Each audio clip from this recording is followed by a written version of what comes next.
बजाओ बजाओ जरा झूम के बजाओ। लाउडस्पीकर 90 एफएम के स्टूडियो में आज हमारे साथ हैं सशस्त्र सीमा बल के डीआईजी असोम हेमचंद्र जी। आप मूलतः मणिपुर के निवासी हैं और आप वर्ष 2000 से आप विभागीय सेवा में हैं एसएसबी की। और एसएसबी हमारी महत्वपूर्ण एक बल है, अर्धसैनिक बल। और आप यहाँ एफसीआई में आपका यहाँ हेडक्वार्टर है, मुख्यालय है, जहाँ आप पोस्टेड हैं। मूलतः तो आप ट्रेनिंग से जुड़े हुए हैं, लेकिन हम आज आपसे बातचीत करेंगे नेपाल सीमा पर एसएसबी जिस तरह से काम कर रही है उसको लेके भी बात करेंगे। और ट्रेनिंग में एसएसबी जवानों को आप क्या क्या नई बातें सिखा रहे हैं, किस तरह से उनको ट्रेन किया जा रहा है और क्या ट्रेनिंग में नई विधाएं शामिल की गई हैं, इन पर भी चर्चा होगी। आप हेमचंद साहब के बारे में बता दें कि आप यहाँ तो लगभग 1.5 साल से आप कार्यरत हैं। इसके पहले आप इम्फाल, कोकराझार, जम्मू कश्मीर, चंडीगढ़, सीतामढ़ी, नरकटियागंज और बिलपुर, बहुत सारी जगहों पे आप तैनात रहे हैं। आपका एक लंबा अनुभव है। तो हम ये जानना चाहेंगे कि एसएसबी के गठन का क्या उद्देश्य था और उसका क्या थोड़ा सा इतिहास है। हमारे दर्शक और श्रोता जो सुन रहे हैं, एसएसबी के बारे में आप थोड़ा बताएं। जी हम सभी को ये याद है कि जब 1962 में इंडिया और चाइना के बीच में जब युद्ध हुआ था, तो उसी समय भारत सरकार ने एक ये डिसीजन लिया गया था कि हमारा बॉर्डर क्षेत्र में वहाँ पे खुले है, वहाँ पे ऐसा एक संगठन तैयार किया जाए ताकि कभी भी बाकी और देश की तरफ से अगर हमारा देश के ऊपर अगर आक्रमण भी होता है तो वहाँ के लोग जो होता है एकदम हमेशा अलर्ट और एक्टिव रहे, सूचना हमको मिले और अगर जरूरत पड़े तो इवन हथियार भी चलाने के लिए इनको तैयार करें। जी। तो उस टाइम ये एसएसबी जो होता है कैबिनेट सेक्रेटरीट के अंदर ही था, मिनिस्ट्री ऑफ होम अफेयर्स में वो बाद में आए थे। जी। तो तब से हमने हमारा ऑर्गेनाइजेशन ने जम्मू कश्मीर, उत्तराखंड, हिमाचल प्रदेश, राजस्थान, गुजरात, असम, बंगाल, अरुणाचल प्रदेश, मणिपुर और जहाँ जहाँ पे हमारा बॉर्डर क्षेत्र है वहाँ पे तैनात किया गया था। और वहाँ का बॉर्डर का लोगों जो है उसको एक इंटीग्रिटी लाने के लिए और हमारा एक पेट्रियटिज्म है, नेशनलिज्म है, इसको उनके दिमाग में, उनके मन में हमेशा पैदा करने के लिए एक बड़ा सा एक हमने इनिशिएटिव लिया गया था। फिर बात आते हैं जब 1999 में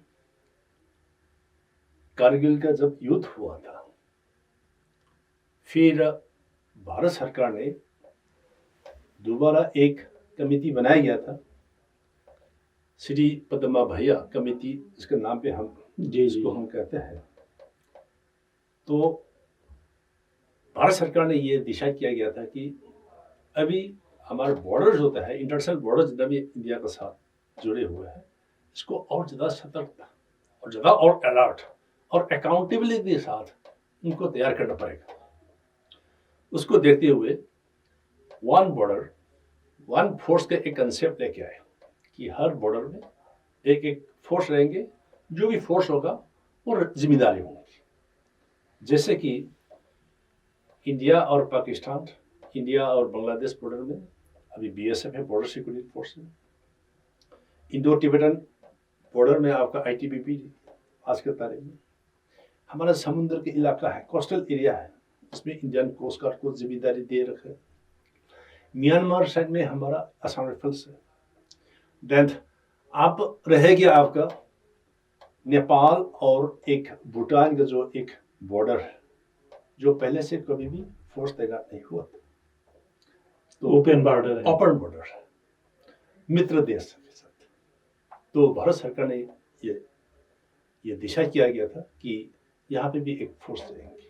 उसके लिए एसएसबी जो होता है, हम इसमें कैबिनेट से हटा करके गृह मंत्रालय के अंदर लेके आएंगे और इसको इंडो नेपाल बॉर्डर और इंडो भूटान बॉर्डर का जिम्मेदारी दिया गया था। चैलेंजेस ये आया था कि ये दोनों बॉर्डर मित्र देशों के साथ लगे हुए हैं और खुले हैं, यहाँ पे वीजा पासपोर्ट की जरूरत नहीं आने जाने के लिए, और हमारा धार्मिक रिलेशन है दोनों ये देशों के साथ, और वहाँ पे फेंसिंग वाला सिस्टम नहीं है। इसलिए एसएसबी को इस प्रकार से ट्रेनिंग किया गया है कि खुले बॉर्डर में किस प्रकार का ड्यूटी करना है। उसके हिसाब से एसएसबी 2001 के बाद हम लोग ने नेपाल बॉर्डर्स और भूटान बॉर्डर का कई जगहों पर हमने जहाँ पे सिक्योरिटी का पॉइंट ऑफ व्यू से देख करके हमने जमीन ढूंढना शुरू की, ताकि हमारा बॉर्डर आउटपोस्ट वहाँ पे अभी आपके सामने मैं आज अभी पढ़ रहा था जी, आपने जो बातें बताई एसएसबी के बारे में, तो जैसे नेपाल, अभी तो आपका फोकस यहाँ आप लोग नेपाल के बारे में हम आपसे बात करेंगे। जी जी, क्योंकि नेपाल की सीमा खुली हुई है। जी जी, नेपाल हमारा मित्र देश है, वहाँ वीजा सिस्टम नहीं लागू है जी। तो ऐसे में जो एंटी सोशल एलिमेंट्स हैं जी जी, उनको रोकना भी आपके लिए एक बड़ी चुनौती होती है। बहुत चुनौती है। तो आपके यहाँ एक महिला विंग भी है जी। तो आप कितने स्तर पे काम करते हैं? एक तो आप सिक्योरिटी के स्तर पे काम कर रहे हैं जी, और दूसरा आप भाईचारा भी बनाते हैं। जी जी जी, क्या कहते हैं कि आपका जो ध्येय वाक्य है, आदर्श वाक्य है, उसमें ये कहते हैं ना कि सुरक्षा, सुरक्षा, सेवा, बंधुत्व और बंधुत्व, ये तीन आपके मोटो है एसएसबी का। जी। तो सुरक्षा और सेवा और बंधुत्व। तो जैसे आपको जो नेपाल बॉर्डर है, इस नेपाल बॉर्डर से ह्यूमन ट्रैफिकिंग भी बहुत होती है। तो आपके सामने क्या क्या चैलेंजेस है नेपाल बॉर्डर पे? चैलेंजेस तो बहुत सारे हैं। इसमें हम क्या करते हैं, एक नेपाल और इंडिया के बीच में एक ट्रीटी है, इंडो नेपाल फ्रेंडशिप ट्रीटी है, उसको लेकर के हम दोनों देश चला रहे हैं। इस पे कहीं आपका 28 मतलब दोनों देश के तरफ से जो एक एग्रीड एक ट्रेड रूट है, ट्रांसिट रूट है, उसमें लोग आना जाना करते हैं। वो तो नॉर्मल हमारा जो पेपर वगैरह है वो हम चेक किया जाता है। वो तो हम समझ में आ गया कि लोग जो भी इंडिया से जो गाड़ियां जा रहे हैं या लोग निकल रहे हैं नेपाल की तरफ, और वहां से जो हमारे देश की तरफ जो आ रहा है, वो हम समझ में आया कि वो ऑथराइज रूट में आ रखा है। वो तो हमारा प्रॉपर चेकिंग होता है वहाँ पे, जितना भी हमारा साइंटिफिक इक्विपमेंट्स है सब लगे हुए, स्कैनर से लेकर के आपका एक्सरे से लेकर के देन सीसीटीवी है, सब कुछ लगे हुए हैं। हम उस ऑथराइज रूट में क्या चेक करते हैं कि एलिस थर्ड कंट्री नेशनल ना आ जाए, अगर आते हैं तो हम उसको चेक करें। देन इलीगल जैसे कि आप आर्म एम्यूनिशन नार्कोटिक्स ना निकले, गलत आदमी ना आ जाए या चला जाए, वो चीज़ें हम तसल्ली से कर सकते हैं, ऑथराइज रोड है। लेकिन चैलेंजेस ये होता है कि जब ये खुले बॉर्डर होने की वजह से कई रास्ते से भी आप निकल सकते हैं, आ भी सकते हैं, और हमारा ये फोर्सेस का इतना ये पॉसिबल नहीं है कि कोई किसी भी बल का कि हर कदम में तैनात करे। तो हम क्या करते हैं, हम इतना साल से हम यहाँ पे देख रहे हैं, तो हमको भी आइडिया है कहाँ कहाँ पे लोग ज़्यादातर अनऑथराइज्ड रूट से वो निकलते हैं और आ जाता है। कहीं इलीगल एक्टिविटीज है, स्मगलिंग एक्टिविटीज होता है, नार्कोटिक्स से लेकर arms ammunition, fake currency, human trafficking and even the fertilisers है, वो सारे बहुत सारे हो जाते हैं यहाँ पे। तो वो चीज़ें हम इतना साल हमने ये एक्सपीरियंस है कि कहाँ कहाँ पे कमली वो लोग यूज़ करते हैं। आपकी इंटेलिजेंस भी है? हमारा इंटेलिजेंस भी अलग सी है। अलग से है। हमारा ये है दोनों इंडो नेपाल और इंडो भूटान बॉर्डर का एसएसबी को एक लीड इंटेलिजेंस एजेंसी, यानी दोनों बॉर्डर का हमारा इंटेलिजेंस होता है, हमारा लीड हमारा एजेंसी है। हमारा फीडबैक होगा, हमारा इंटेलिजेंस जो शेयर होता है सरकार को डायरेक्ट हम देते हैं। तो हम क्या करते हैं, एक तो फिजिकल डोमिनेशन करते हैं वो हमारा इलाका जो भी है, देन उसके लिए हमको लगातार हम पेट्रोलिंग निकालना पड़ता है। जहाँ जहाँ पे आपको लगता है कि वहाँ पे हमारा पोस्ट स्टैटिक रहना है, वहाँ पे भी हमें निगरानी करने के लिए हम वहाँ पे आदमी रखा हुआ है। जहाँ पे जरूरत पड़ता है तो रात के समय हम नकाबी, कहीं जगह सस्पेक्टेड रूट है वहीं पे भी रात भर हमारा जवान वहाँ पे जगे रहते हैं और ये चीज़ें देखभाल करती है। और 100% हम भी कह नहीं सकता है कि एकदम ये फुल प्रूफ है, क्योंकि कई बार चैलेंजेस है, वो तो सब जानते हैं कि खुले नेपाल और इंडिया का ये बॉर्डर डिस्टेंस है 1751 किलोमीटर है। जी जी जी, 1751 किलोमीटर खुली सीमा है आपकी। सीमा है, ओपन है। कुछ ये गलत आदमी है कहीं ना कहीं निकलने की कोशिश करते हैं। जो ये बॉर्डर के जो गांव है नेपाल के, जी, उन लोगों से आपके कैसे रिश्ते होते हैं? रिश्ते बहुत अच्छे हैं। आप उन लोगों के लिए काम भी करते हैं? कम डायरेक्टली तो हम नहीं कर सकते हैं। जी जी, नहीं कर सकते हैं, अदरवाइज उनको जो भी आना जाना होता है हम बहुत इज्जत के साथ, सामान के साथ, जो हम कोशिश करते हैं कि हमारा चेकिंग के दौरान या फ्रिस्किंग के दौरान इनको ज़्यादा तकलीफ ना हो। तो आपके जो जवान होते हैं जी, क्या उनको ट्रेनिंग में आप नेपाली भाषा भी सिखाते हैं? सिखाते हैं ताकि वो नेपाली लोगों से और भूटानी हाँ संपर्क करने में संपर्क करने में आसान हो। आसान। अच्छा, ये जो महिलाएं हैं जी, ये आपकी महिला जो विंग है जी, ये किस तरह की भूमिका अदा करती है? ये हमारा महिला जो होता है, हमारा जो उनका पुरुष, हमारा जो है मेल जो जवान है, इनसे कोई कम नहीं है। जी, वो लोग फिजिकली, मेंटली और प्रोफेशनली बहुत वेल ट्रेन है।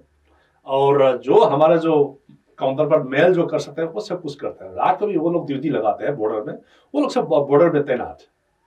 और वो लोग का यह महिला का प्रेजेंस होने से क्या होता है, कई बार महिला जो आने जाना करती है तो फ्रिस्किंग के समय और चेकिंग के समय और बातें करने में भी बहुत एक अच्छा एक माहौल हो जाता है वहाँ पे, एंड कन्फिडेंस भी होता है ये महिलाओं को। हम महिलाओं को तुरंत अगर चेकिंग करेंगे तो वो तो अच्छा नहीं लगेगा और नहीं होना चाहिए। मेल और फीमेल को चेक नहीं कर तो सकते। यहाँ कितनी महिला कितनी कांस्टेबल होंगी यहाँ? एक बटालियन में तकरीबन 120 के आसपास, 120 के आसपास एक महिला एक एवरेज में रह जाता है। जी जी जी। तो आपके यहाँ कितनी बटालियन यहाँ है? यहाँ पे एक फिलहाल हमारा ये गोरखपुर में एक सेक्टर है, तो एक सेक्टर हेडक्वार्टर्स होते हैं, एक डीआईजी पोस्ट कमान करते हैं, और इसके साथ साथ यहाँ पे 5 बटालियन होती है। एक बटालियन होते हैं, एक लगभग आप मान के चलो 1280 हमारे जवान होते हैं एक बटालियन में।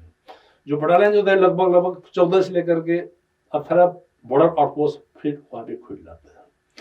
जो बॉर्डर आउटपोस्ट होते हैं वो अपना अपना क्षेत्र को फिर हम टुकड़े करके नाका, चेक पोस्ट अलग अलग फिर हम वहाँ पे फैला देते हैं। तो इससे हमने ऐसा सिस्टम बनाया कि ताकि जितना भी हमारा जिम्मेदारी है जी, 269 हमारा ये गोरखपुर सेक्टर का जो बॉर्डर डिस्टेंस पड़ता है, हम इसको पूरा कवर किया जा रहा है। जी, ये नेपाल की जो जैसे आपने एसएसबी है जी, तो नेपाल की भी कोई फोर्स होगी जिससे आपकी बराबर बातचीत? हमारा काउंटर पार्ट है एफपीएफ है। एफपीएफ, हाँ, आम पुलिस फोर्स है नेपाल का जी, और हमारे साथ ये महीने में एक बार तो कम से कम हम आपस में कमांडर आपस में मिलता है। जब जरूरत पड़ता है तो हम लोग आपस में बात करके ज्वाइंट पेट्रोलिंग भी किया करते हैं। तो एक तो म्यूचुअल ट्रस्ट होता है कि बॉर्डर में कोई बॉर्डर पिलर से सर दोनों तरफ से किसी ने किया नहीं, और एपीएफ नेपाल और एसएसबी के साथ ज्वाइंट पेट्रोलिंग होते हैं। तो क्या होता है, आसपास का लोगों हैं वो उसमें भी एक अच्छा सा एक विश्वास पैदा होता है कि दोनों देश का फोर्स होता है एकदम तालमेल होकर के बहुत कोऑर्डिनेटेड है, एंड कहीं भी जगह पे कोई विवाद नहीं होता है हम लोग का। एंड इतना अंडरस्टैंडिंग है कि जैसे कि हमारे यहाँ पे बड़ा जैसे कि महाकुंभ मेला आने वाला है फॉर एग्जाम्पल, या यहाँ पे जनरल इलेक्शन आने वाला है, या किसी भी जगह पे अगर इस तरह अगर सिक्योरिटी मामले में अगर हमको जरूरत पड़ता है कि बॉर्डर अलर्ट करने के लिए, तब हम एपीएफ को खबर करता है कि हमारे देश में ऐसा होने जा रहा है, तो आप लोग आपका बॉर्डर क्षेत्र में थोड़ा टाइट कीजिए। आपने अभी महाकुंभ का नाम लिया, जी तो कुंभ को लेकर के महाकुंभ को एक अलर्ट जारी हुआ जी जी। जिसमें ऐसा अंदेशा जताया गया है कि साधु के वेश में नेपाल बॉर्डर से या किसी तरह से वो आतंकी घुस सकते हैं। तो इसके लिए मतलब आप लोग किस तरह का अलर्ट हम यहाँ लोग रख रहे हैं? यहाँ पे ओवरऑल जो है यूपी का प्रशासन की तरफ से वो ओवरऑल इंचार्ज है, वो तो हम सब जानते हैं। प्रशासन को मदद के लिए हमारा एसएसबी का कहीं कंपनीज ऑलरेडी वहाँ पे डिप्लॉयड है अयोध्या में जी। और साथ ही साथ हमारा बॉर्डर क्षेत्र में हम पुलिस, यहाँ का पुलिस, देन एपीएफ नेपाल और एसएसबी और प्रशासन के जितना भी एजेंसीज है, हम सब मिलकर के समय समय पे हम मीटिंग किया जाता है और वेल कोऑर्डिनेटर है बॉर्डर को अलर्ट करने के लिए। वो चीजें अभी भी जारी है।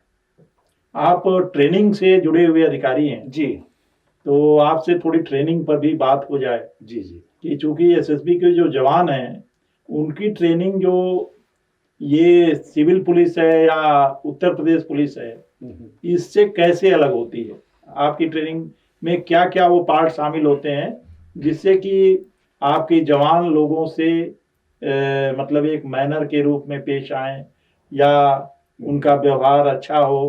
तो आप ट्रेनिंग इनकी कितने महीने की ट्रेनिंग होती है? बेसिक ट्रेनिंग जो है हमारा रिक्रूट्स का जो होता है वो 11 महीने का होता है जी। और पुलिस के साथ अगर कहें तो तकरीबन एक ही है हमारा। जब ट्रेनिंग सिलेबस बनाता है या किसी भी प्रकार का हम ये फॉर्मेट जब बनाते हैं ट्रेनिंग के लिए, हम पुलिस से भी हम उनसे भी आइडिया ले लेते हैं। तो तकरीबन ये है मॉड्यूल्स है वो तो लगभग बराबर है, थोड़ा बहुत चेंजेस होता है एज पर रिक्वायरमेंट। जैसे कि पुलिस के रिक्वायरमेंट ज़्यादातर उनको इन्वेस्टिगेशन पार्ट एंड आपका इंटरनल जो भी क्राइम है उसमें ज़्यादातर इनका सिलेबस फोकस होता है। हमारा केस में फिर हमारा ज़्यादातर फोकस फिर आता है बॉर्डर मैनेजमेंट में, ओपन बॉर्डर या क्लोज बॉर्डर जो भी है, then insurgency, militancy, terrorism, naxalism, उसमें ज़्यादातर हमारा मेन फोकस उसमें जाता है। Otherwise law and order duty जो भी किसी भी प्रकार का हमारा देश में होता है हमको जाना ही जाना है और सिर्फ बॉर्डर ड्यूटी नहीं करते हम लोग। हमारा कहीं बटालियन जो होता है एंटी नक्सल्स ऑपरेशन के लिए झारखंड, बिहार और छत्तीसगढ़ में हमारा तैनात है। इस प्रकार से एंटी टेररिज्म या एंटी इंसर्जेंसी ऑपरेशन को लेकर के हमारा कहीं यूनिट होता है अभी जेएनके में तैनात है। इस प्रकार से फिर नॉर्थ में भी हमारा कहीं बटालियन जो होता है जरूरत के मुताबिक वेपन्स की क्या ट्रेनिंग देते हैं आपको? स्मॉल आर्म्स, हम ओवरऑल हम इसको कहते हैं small arms. Small arms, yes. Small arms में आपका जैसे कि आपको पिस्टल से लेकर के कार्बाइन होगा, देन द इंसास राइफल हो गया, इंसास एलएमजी हो गया, then the even the higher side में अगर चलेंगे तो एमएमजी होता है, वो बड़ा थोड़ा ये हायर साइड में है। देन हमारे पास मोटार भी है, 51 mm मोटार भी है एंड 81 mm मोटार। ये तो बहुत बड़ा चीज़ होती है। वो चीज़ें मतलब हर तरह का हमारा ट्रेनिंग। ये ह्यूमन ट्रैफिकिंग रोकने के लिए एक तो आप अपनी सिक्योरिटीज के हिसाब से अपना काम करते हैं, लेकिन इसमें जो एनजीओज हैं नेपाल की और इंडिया की, इनकी भी अहम भूमिका होती है। तो इनके साथ भी आप लोग मीटिंग वगैरह करते हैं? बिल्कुल बिल्कुल जी। ये ह्यूमन ट्रैफिकिंग एक तो फिजिकल चेकिंग के दौरान चेकिंग या फ्रिस्किंग के दौरान एक तो निकल जाता है। कई बार इनका डॉक्यूमेंट चेक करते हैं, उसी समय इस्टेब्लिश होता है कि सस्पिशियस है कि ये जो ये गर्ल चाइल्ड हो या गर्ल बॉय हो या कोई लेबर के लिए कई और जगह पे लेके जा रहा, वो तो कहीं ना कहीं इस्टेब्लिश होता है बाई आइडेंटिफिकेशन। एक हो गया आइडेंटिफिकेशन, दूसरा होता है आपका ये है इंटेलिजेंस के थ्रू। हमारे पास भी बहुत इंटेलिजेंस सेटअप होती है, अलग से है, उसकी विंग अलग होती है। अपार्ट फ्रॉम दिस हमारा ये है एक एजेंसीज के मीटिंग होते हैं, नेपाल का साइड में भी है, एनजीओ से उनके पास भी, हमारा इंडियन साइड में बहुत सारे एनजीओ होती है। हम आपस में रेगुलरली कांटेक्ट में हैं और एक दूसरे का डाटा हम शेयर करता है और मूवमेंट भी अगर सस्पिशियस आ जाता है देन हम आपस में शेयर करते हैं। नॉट ये नहीं, इवन ये है आरपीएफ, रेवल्यूशनरी प्रोटेक्शन फोर्स है, जीआरपी था पहले, इवन पुलिस है। मान लो हमारा इलाका से अगर बाई चांस अगर निकल भी गया, जो हमारा जानकारी जो होता है बाद में आ गया फॉर एग्जाम्पल, वो हम चीज़ें तुरंत कंसर्न एजेंसी को हम तुरंत मैसेज करता है कार्रवाई करने के लिए आगे के लिए। तो आप लोगों ने भी न्यूज़पेपर में और आपका मीडिया में कई बार देखा होगा कि इवन रेलवे प्लेटफॉर्म में या ट्रेन के अंदर कहीं ह्यूमन ट्रैफिकिंग पकड़ में आया है। जी। और फेक करेंसी पे भी इधर कुछ मामले पकड़े तो गए थे। मामले कुछ नहीं है, बहुत कुछ पकड़ा है फेक करेंसी के लिए। फेक करेंसी के लिए एसएसबी का जवान कैसा तैयार किया जाता है, फेक करेंसी डिटेक्शन के लिए हमको अलग से ट्रेनिंग दिया जाता है। अच्छा, कैसा इसको डिटेक्ट किया जाए। जी। अगर विदाउट ट्रेनिंग, आप बिना ट्रेनिंग तो आपको मालूम करना बड़ा मुश्किल होगा। कैसे आप लोग ट्रेनिंग में कैसे फेक करेंसी का?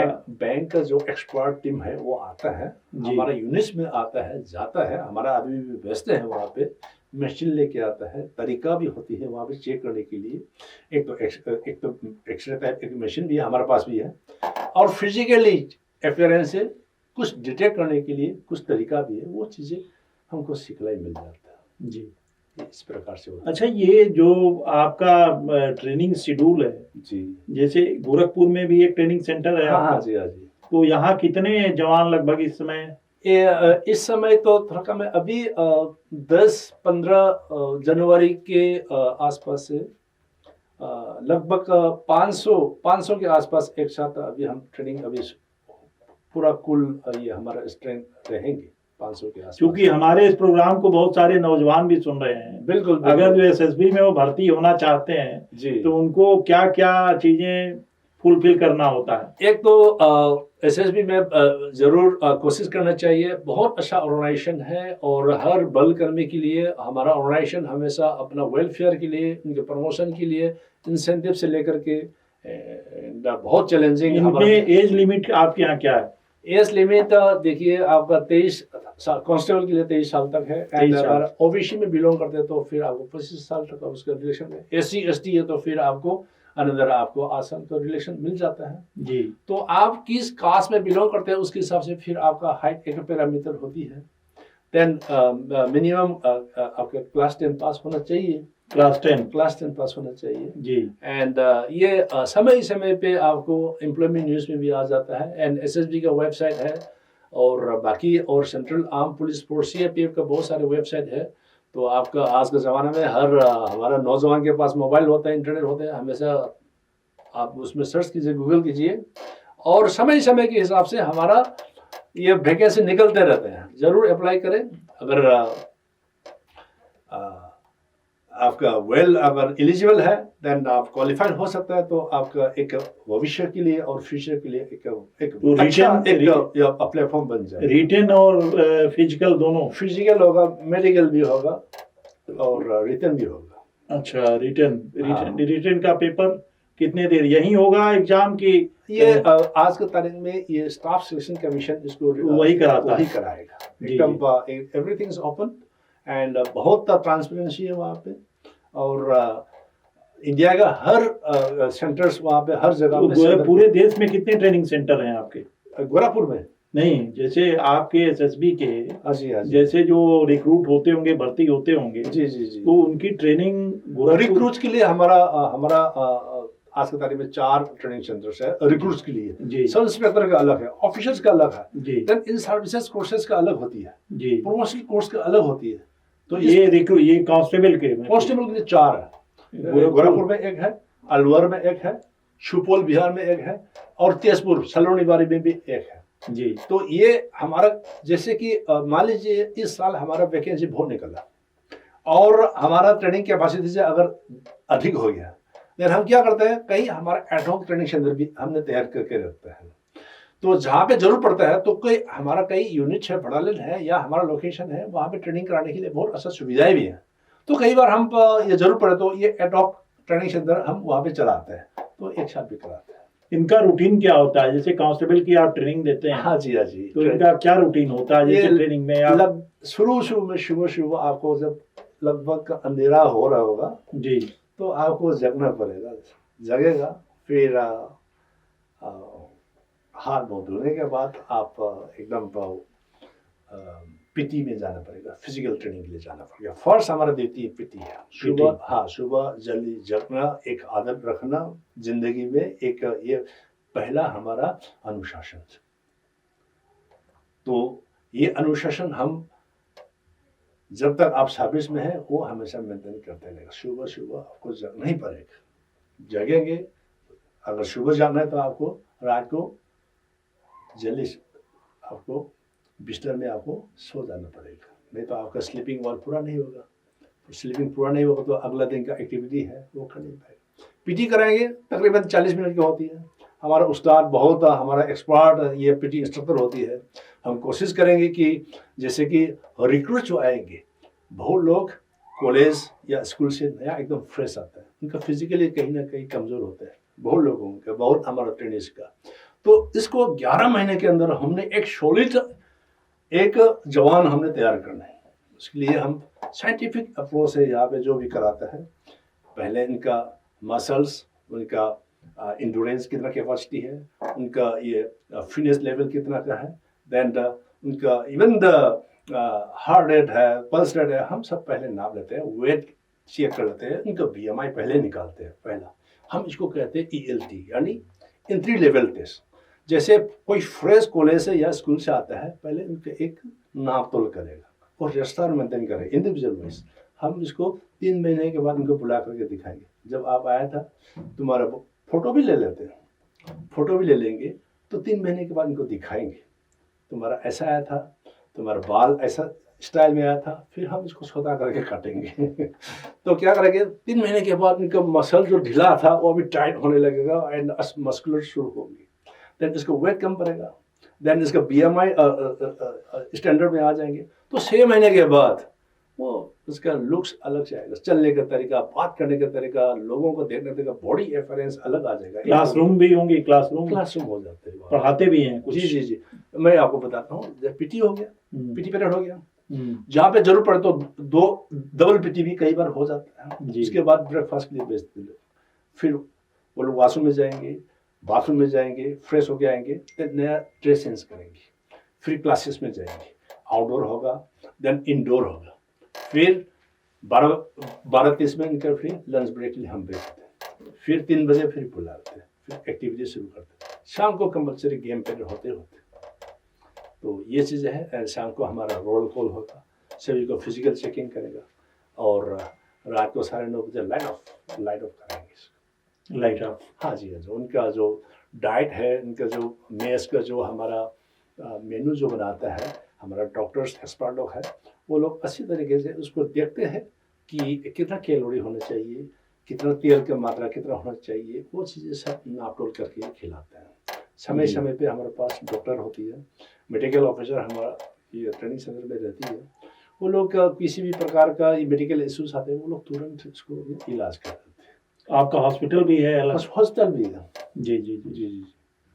तो ये तो हो गई ट्रेनिंग की बात, और आपने नेपाल सीमा पे जो जानकारी दी है वो भी हो गई जी। दूसरी बात ये है कि जो महिलाएं जो ट्रेनिंग लेती हैं, तो उनके लिए क्या लेडीज ही ट्रेनर हैं कि या जेंट्स भी ट्रेनर हैं? महिला ट्रेनर के साथ साथ पुरुष भी है साथ साथ। और कुछ ऐसा एक्टिविटीज होता है कि पुरुष उनके नजदीक जा नहीं सकता है। जी जी। लाइक योगा सिखाना है जी। कुछ फिजिकल का थ्रो होता है, लाइक उनको अनआर्म कॉम्बैट हम जिसको कहते हैं, मार्शल आर्ट टाइप है, USC हम कहते हैं अनआर्म कॉम्बैट, उनको भी सिखाते हैं कि अगर किसी ने अगर आक्रमण करता है, आप कैसा इसको डिफेंड करना है, वो चीजें सिखाना। तो अभी 20 दिसंबर को आपका रेजिंग डे था? रेजिंग डे था। जी जी जी जी। वो इस बार हुआ था, अब सिलीगुड़ी में हुआ था। सिलीगुड़ी में हमारा माननीय ये गृह मंत्री जी आए थे, जी जी आए थे वहाँ। एक ये जो आप लोग जैसे कई बार देखते हैं कि आपदा प्रबंधन में भी, या कहीं भूकंप आ गया या कहीं कोई ऐसी, उसमें भी आप लोग सक्रिय होते हैं? बिल्कुल जी, बिल्कुल जी। इसलिए हमारा 18 सेक्टर्स है प्रोसेस में, उसमें हर सेक्टर में एक RRC है, रेस्पॉन्स का एक ये रेस्क्यू रेस्पॉन्स एक टीम होती है, स्टैब्लिश है हमारा, वेल स्टैब्लिश है, सारे वेल ट्रेंड है, इक्विपमेंट्स है हमारे पास हर चीज़ का। जहाँ पे जरूरत पड़े हमको विदाउट एनी फर्दर डिले वहीं पे पहुँचना हमारा काम है। तो हर बटालियन में नहीं, हर क्षेत्र में ये हमारा रेस्क्यू टीम है, हमेशा रह जाता है। तो जैसे कि प्रशासन की तरफ से किसी भी प्रकार का ये आ जाता है, ये डिमांड आ जाता है कि रिक्वेशन आते हैं, तो हम विदाउट डिले हमें पहुँच जाते हैं। गोंदा में कई बार हमारा टीम जा रहे थे, वहाँ पे आग लगी थी ट्रेन में, तो हमारा टीम ने बिना सोचे तुरंत इसको हमने रेस्क्यू की। जहां भी प्रशासन आपको बुलाता है, अगर मान लीजिए अगर नहीं भी बुलाते, हमारा सामने हो रहा है तो आप तुरंत वहां पहुंच जाते हैं। जी जी, कोई दिक्कत नहीं होता इसमें जी। तो पोरबंदर एक जगह है गुजरात में, वहाँ भी एक वाटर बॉडी का हमारा भी एक्टिविटीज होते हैं, वहीं भी अच्छा ट्रेनिंग कराते हैं। जी जी। तो हमारे बहुत सारे नौजवान इस प्रोग्राम को देख रहे हैं जी, उनके लिए आप क्या संदेश देंगे? आप जब भर्ती हुए थे एसएसबी में जी, तो किस पद पे आपकी भर्ती हुई थी? मैं हम इसको कहते हैं डायरेक्टली अपॉइंटेड गेजेटेड ऑफिसर, डैगो कहते हैं। जी जी। तो डैगो जो है एज ऑन डेट अभी एसीडी कहते हैं, असिस्टेंट कमांडेंट डायरेक्ट एंट्री। तो हमारा टाइम में अभी इसका नाम था डैगो यानी डायरेक्टली अपॉइंटेड गेजेटेड ऑफिसर जी। और अभी नया अभी नोमेनक्लेचर आ चुका है, इसका नाम है एसीडी यानी असिस्टेंट कमांडेंट। अगर जो कोई नौजवान हमारा जो बहुत सारे तैयारी करते रहते हैं जी, वो आपके ये डायरेक्ट गेजेटेड ऑफिसर पे आना चाहता है जी, तो उसको क्या करना होगा इसके लिए? एक तो तैयार करना पड़ेगा, थोड़ा वो तो तैयार करना पड़ेगा। इसके लिए आपकी एसएसबी के ऑफिसर्स के लिए अलग कोई परीक्षा होती है? ये यूपीएससी के थ्रू होती है। अच्छा, यूपीएससी ओपन एग्जाम। जी जी जी जी। यूपीएससी एग्जाम देना होगा, वो तो सारे कैंडिडेट को मालूम हो जाता है कि कौन से किताब पढ़ना है, कितना तैयार करना है। जी जी जी। तो आप मणिपुर के किसी गांव से आते हैं? मैं एक थौबाल डिस्ट्रिक्ट है, थौबाल एक इम्फाल से लगभग 21 किलोमीटर दूरी पर है मेरा घर जो है जी। वहीं पे प्रॉपर ये है, थौबाल टाउन के अंदर ही है मेरा, वहीं पे हुआ। तो आपके यहाँ परिवार में कोई था एसएसबी में या पहले व्यक्ति हैं जो एसएसबी? मेरा परिवार में तो नहीं था, मेरा फादर पुलिस में है। अच्छा, फादर आपके पुलिस में थे। हाँ, तो थोड़ा बहुत यह है फादर का जो यूनिफॉर्म है वो बचपन से हम देखते आए, तो कहीं ना कहीं हम थोड़ा मन में था। जी जी। आपकी फैमिली कहाँ है, यहाँ है कि वहाँ? मदर अभी घर पे है, मनपुर में है, और वाइफ और 2 बच्चे हैं, और वो लोग दिल्ली में है। अच्छा, दिल्ली में है। बच्चे आपके बड़े हो गए हैं? अब इतना बड़े नहीं है, कॉलेज में है, एक स्कूल में। जी जी जी। तो हमारे नौजवानों को आप क्या संदेश देना चाहेंगे? मैं तो कहता हूँ कि चाहे आर्मी में हो, इंडियन आर्मी में हो, एयरफोर्स में हो, या इंडियन नेवी में हो, या central arm police force including Assam rifle, आप हमेशा आप सभी के लिए दरवाज़ा हमेशा खुला रहता है। एडवर्टाइजमेंट आ जाते हैं, हमारा वैकेंसी निकलते हैं, ज़रूर अप्लाई करें। ज़िंदगी में बहुत अच्छा एक्सपीरियंस और एडवेंचर लाइफ मिलेंगे, और सिर्फ अपना ये नहीं है, ड्यूटी नहीं है, आपको बहुत सारे हमारा पूरा देश भर आपको वहाँ पे आपको तैनात होंगे, और बहुत सारे एक्सपोजर मिलेंगे, अलग अलग लोगों से मुलाकात होना, अलग अलग ज़िलों का वहाँ पे हालचाल देखना, वहाँ का भौगोलिक स्थिति मालूम करना, अलग अलग नदियों का नाम जाना, वहाँ का पानी पीना, ये एक बहुत एडवेंचरस है। मोर आपका लाइफ बहुत सेक्रेट होता है, बहुत इंजॉयबल आपका जॉब है, जरूर आइएगा सर। तो ये आज आपने हमारी बातचीत सुनी। असूम हेमचंद जी, ये एसएसबी के डीआईजी हैं। असीम जी, असीम हेमोचंद्र जी, असीम हेमोचंद्र जी। तो आपने आज बहुत सारी जानकारी दी जो आप लोगों को बहुत काम आएगी, और एसएसबी के बारे में आपने बताया, नेपाल बॉर्डर के बारे में, और जहाँ जहाँ सिक्योरिटीज हैं और ट्रेनिंग के प्रोग्राम के बारे में बताया। तो हम आपके आभारी हैं कि आप हमारे स्टूडियो में आए और आपने हमारा इतना समय दिया हमको। तो बहुत बहुत धन्यवाद, बहुत बहुत साधुवाद। फिर हम अगले हफ्ते किसी और शख्सियत को लेकर के आएंगे। तब तक आप देखते रहिए लाउड स्पीकर 90 FM। बजाओ बजाओ जरा झूम के बजाओ।